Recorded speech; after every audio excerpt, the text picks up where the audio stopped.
Hello and welcome to Canada Reads American Style. I'm Shauna. And I'm Rebecca. And today we are discussing the next book on the 2021 Canada Reads shortlist that will be in competition shortly. And it is Jonny Appleseed by Joshua Whitehead. And I'm reading a quote off the back of the book that says, quote, "You're going to need a rock and a whole lot of medicine," unquote, is a mantra that Jonny Appleseed, a young two-spirit, indigiqueer, and Indian glitter princess, repeats to himself in this vivid and utterly compelling debut novel by Joshua Whitehead. So, Shauna, this is like what? This is book number 4 for us? Yeah, this is book number 4. I want to start out when I give you the question, I want to explain why this is a question. But since we're reading this as book number 4, many other people have read it before us. And what we've noticed on the Canada Reads Facebook page is a lot of people said this book is too graphic. And in fact, one person said, if this book ruins Canada Reads, she will never watch Canada Reads ever again. That's an unfortunate statement because obviously a whole lot of people weighed in on that. But my question for you is, do you think this book is too graphic? I personally do not find this book graphic. If this book was a horror novel that had blood and guts and pain ensued throughout it with like physical people cutting of limbs, in this that's what I would consider graphic. Uh, but I also don't mind reading books that are erotica or verge on erotica, where sex is a more descriptive type of way the story is told. So when I went to read this story, I think the most graphic part that I thought was part of the story was when Tias and him are painting their nails, and Tias's father says, "Don't be painting your nails," and he rips, like he cuts off Tias's finger. Yeah, like that part to me was too graphic because there was a lot of pain involved, and all the main character could do was just sit and watch his friend go through this in utter silence. Like his friend Tias wasn't able to do what he needed to, like he couldn't stand up to his father. He was too little. He was a kid. So, to me that was what was graphic. When you talk about the sex and the sexting or him having to make a buck to in order to survive, I'm sorry to tell you this, but that we're in the 21st century and that's exactly how some people have to do it. That's how they have to be able to make the money, and especially if they don't have any skill set. And obviously this is the only skill set he's currently interested in cultivating. So I don't oppose him doing what he needs to do in order to survive.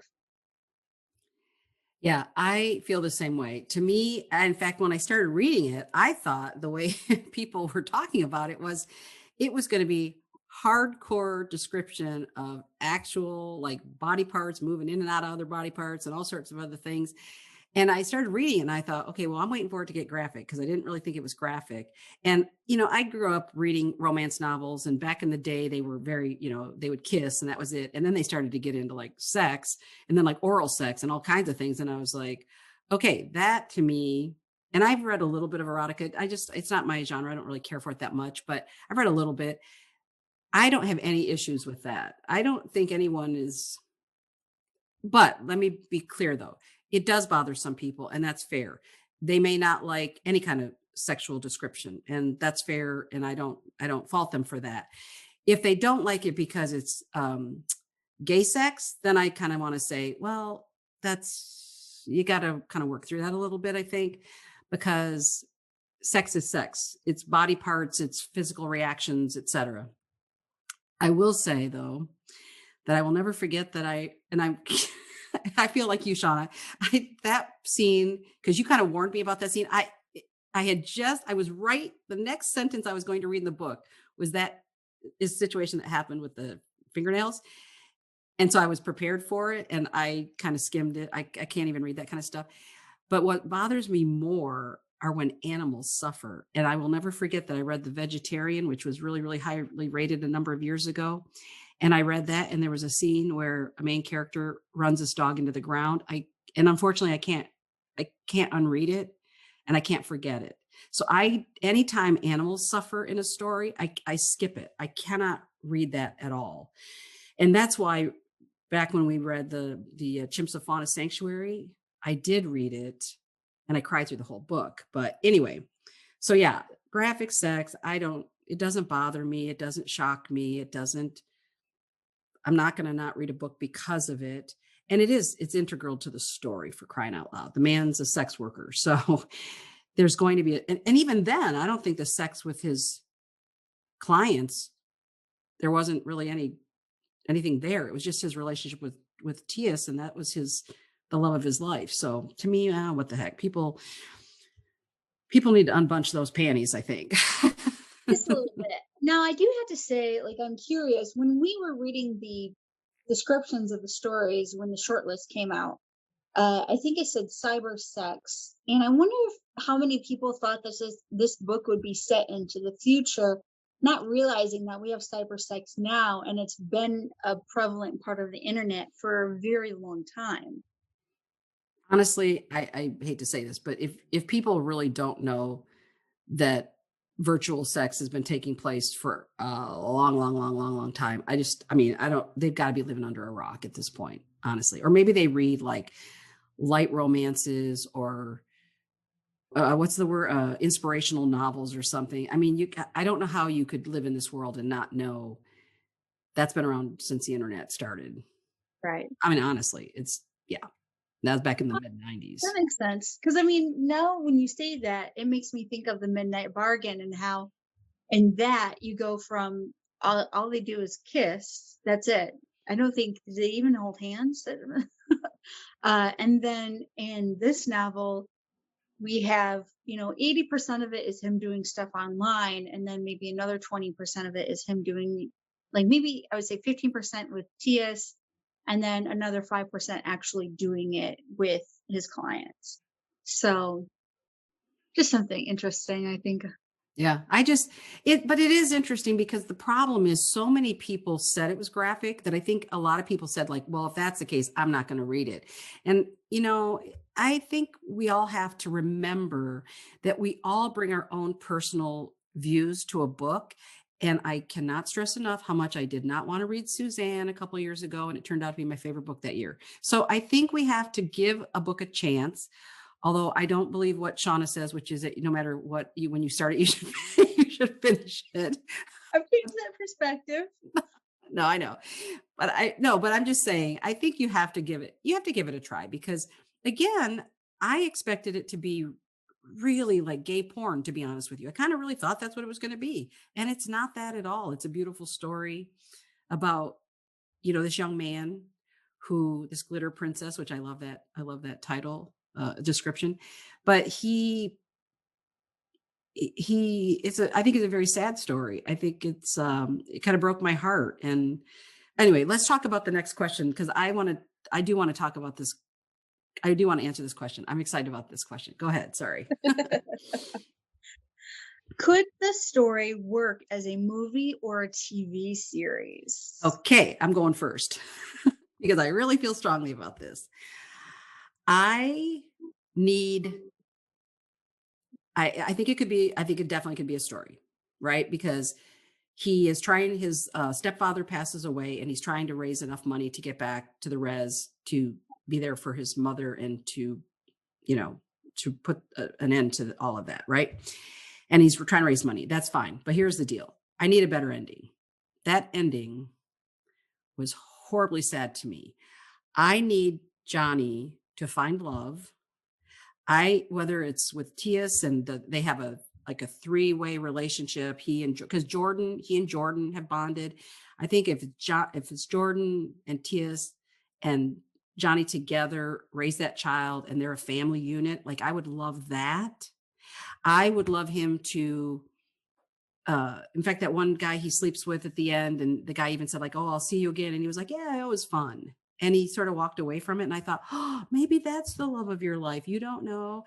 just the fact that he is a sex worker, which I know, I'm just saying, in my personal opinion, I don't mean to offend anybody, but I still I know people do it for a living, and I know some people make a lot of money doing it, but I think people in the porn industry and all those industries, I still don't quite understand that as a way of life. So, as a paid way of life. I understand, all I know how it works, but I'm saying to do that as to make your living that way, I don't quite understand it. I think Johnny to me is a really tragic figure. He broke my heart because what he wanted more than anything was to be accepted and to be loved. And at the end of that story, none of that was there was nothing there because even then his relationship with Tias was over kind of because of the baby. So I feel like I need a movie where give me throw because you know how the movies are always different than books. Throw a little happy ending in there for me. Give me some hope that Johnny is going to find a connection with someone other than his grandmother who's passed. I need that. I need that. So that's why I think, yes, I want a movie. Well, do you think that he connected better, like connected more with his mom near the end too? Like he was more in tune with Kukum, his grandmother, than his mother. And they do have a conversation where she says, I feel like she chose you over me and you chose her over me, kind of deal. Do you ever feel like that was resolved? No, I definitely think he was building a better relationship with his mother because I do think the loss of his grandmother, Kokum was everything to him. And I do think that he's making a pathway to his mother or she's making it to him. So I really like that part. But for me though, I just feel like, anytime you are trading your sexuality as a commodity, and that's why I say, like for sex workers or for people in the porn industry or whatever, I get you can make your body a commodity, but I just think that's sad because I don't know how you can have your body be in a loving, I won't even say committed, doesn't have to be committed, but a loving, I don't even know what the word is. I don't know how you can transition from making sex in your body a commodity to not, because I just don't think that transitions. So I feel like I want him to have that, a man in his life that he can love and who loves him and gives him everything that every human being hopes for, right? That's what I want for him. Yeah, he can definitely have a better relationship with his mother, and that's important. But who doesn't want, I guarantee you, there's nobody who reads this book that doesn't want Johnny to find the love of his life, in my view, right? Right. And not just more clients. I want him to have a love, not clients. Well, there is some talk on the streets. What streets? Well, like the CBC's Facebook page and just some other articles I've been reading about the book, but this book is kind of like Dirty Birds in that it's closer to autobiographical than we think. And I'm curious, like maybe it can't end a different way because the author hasn't lived that part of his life yet. I actually looked that up and he called it a biotext. He actually said, in fact, I have it here. He said something about um he says, I call Johnny Appleseed a biotext. It's not biographical, it's not memoir, but he's a character who is so closely intertwined with myself, who has been with me for over a decade now and has helped me in many instances from writing to thinking. We're very tight. He's a very much a character that lives with me still. And he says, I try to keep the enigma of which parts are autobiographical to myself or to some select few in my life. So I do think that's why I say, I mean, I think you're right. It could be that he himself personally hasn't found the great love of his life. Uh, so yeah. But anyway, what do you think about as a movie or TV show? Yeah, I think there's definitely enough content to be able to create a movie. I don't know about a TV show. I don't know if there's enough because this is a rather short book. It's only 200 or 300 pages, I know an audiobook was like 8 hours. So, but what really happens, the whole premise of the story is him trying to get to his stepfather's funeral. And then you get all these flashbacks and memories of different things going on in his life as he's trying to get back to the res in order to go to the funeral. So I think it would be interesting to see who'd be casted for this movie, especially because there seems to be two distinct timelines in regards to him growing as a person. So all the things that happened to him while he was a kid versus what's happening now when he's in his early 20s. There's an indigenous actor, and now I can't think of the movie. It was the oh shoot, now I can't think of what the movie was. Anyway, man, he'd be good in it. I'm just thinking of him. No, because the actor, he was really great, but he was in a really famous movie that was in Canada in the last couple of years. And I follow him on social media, but of course I can't think of his name right now. But yeah. Oh my gosh, that's who I would want for him in the role. Yay. All right, Well, sorry. Go ahead. no, it's okay. That was One of the things that Joshua does is he thanks Eden Robinson for writing Son of a Trickster at the end of the book. I wonder if anybody from the cast of Son of the Trickster would be. you did hear what happened to the series, right? Yeah, it's Son of a got Trickster. Yeah, canceled. it got axed for a controversy, which was very sad. And very unfortunate for everybody involved with the show. But yeah, well, that's interesting. I don't know. Maybe they will make it. Maybe that's something that's going to be coming out. Yeah, the book's about 200 pages long, and I think it would make a great. I think it'd make a great movie, actually. So let's hope that happens. Yeah. I would Well, watch and it. I would say, I'm going to give a shout out to the audiobook. So if you listen to the audiobook, I highly suggest it because Joshua Whitehead is the person who narrates it, and he I has a didn't know that. lovely voice. Yep, and the way Oh, when he speaks, and I believe he's speaking in Ojibwe. So there are several phrases in Ojibwe, just like in honey butter and butter honey pig bread. They speak in a few Nigerian phrases. In this book, he speaks in a few Ojibwe phrases, and they are just so beautiful to listen to. So, oh, that's uh, cool. I didn't know that. That's yeah, if cool. you do get a chance. And then the only other thing I wanted to kind of point out is everybody loves Cookum, which I don't blame everybody on the internet for loving Cookum, but I want to tell the world that my favorite character was Tias. The reason why he was my favorite character was that he was always there for Jonny, and he's always the person that really took care of him and didn't judge him for anything. And they were like, if you could have best friends be lovers, that those are the two people I would think of when you ask me that. Yeah, that's true. Yeah, that's true. So the next question is for the theme of Canada Reads 21, which is does it transport you? So did this book transport you?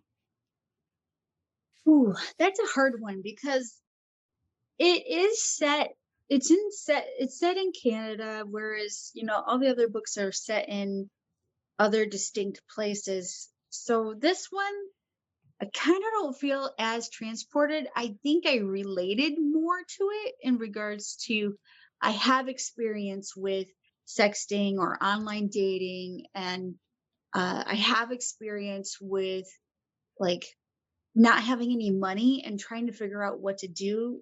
I remember the first few years I was in college, I lived only an hour away, but gas had inflated so much that I couldn't afford a gallon of gas to be able to drive home because I didn't have any money. I, I can't remember if I was looking for, I think I was at the gas station and I had to pay with coins that I had found in my cup holder to be like, oh, I need 90 cents of gas in order to get the truck home.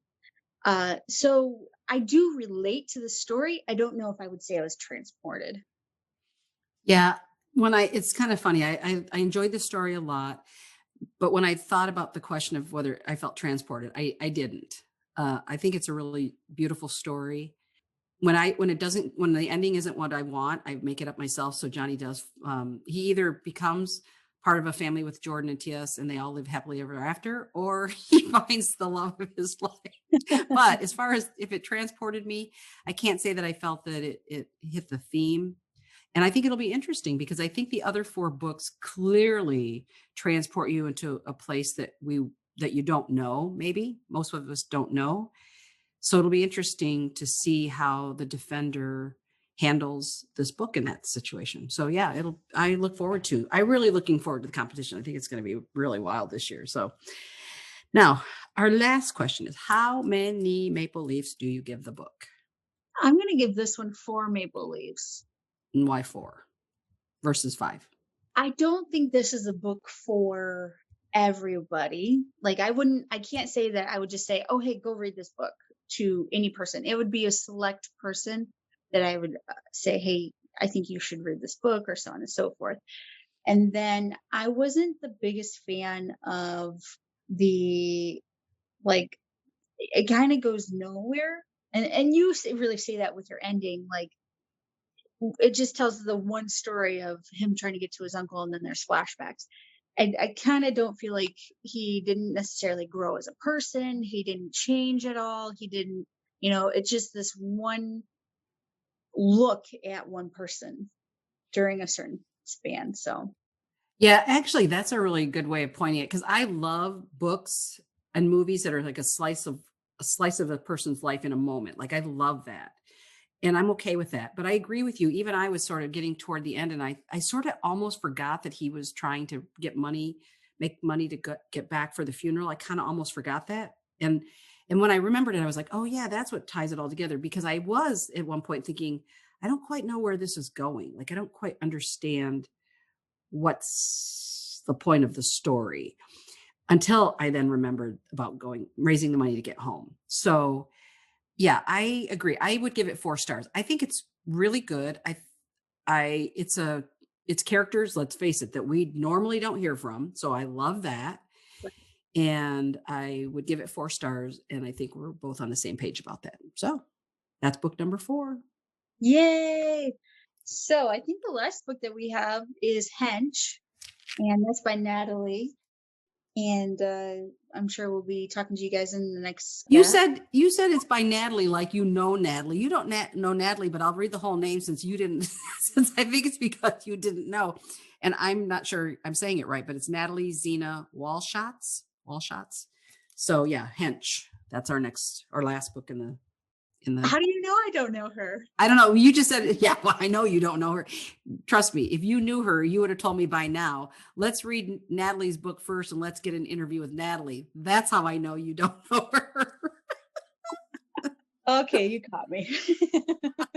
I figured that.